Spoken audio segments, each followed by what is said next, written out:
The other day I was walking around near our office in Squirrel Hill outside, and I saw something that I often see, which is some people begging for money.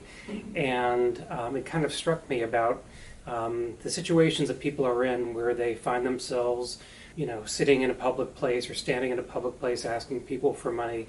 I shared that with a colleague when I came back to the office, and they said to me, wow, I know there are homeless people and there are poor people all over this country, but I just don't think about them existing in a place like Pittsburgh.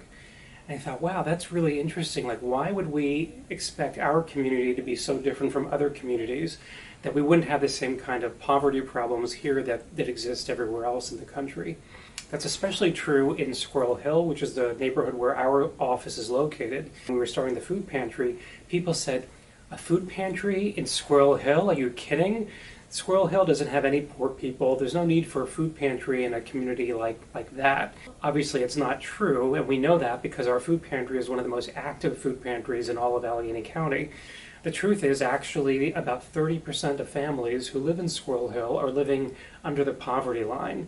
And so they're really struggling, even if they're working, they're really struggling to make ends meet, and that's many of the people who come to the pantry. If we really, as a community, want to tackle poverty, if we want our community to truly be different than other communities and to really not have a problem with poverty, then we really need to open up our eyes. If poverty exists in a community with a reputation for being affluent, like Squirrel Hill, then we can only imagine what poverty must be like in other parts of our city and other parts of our county.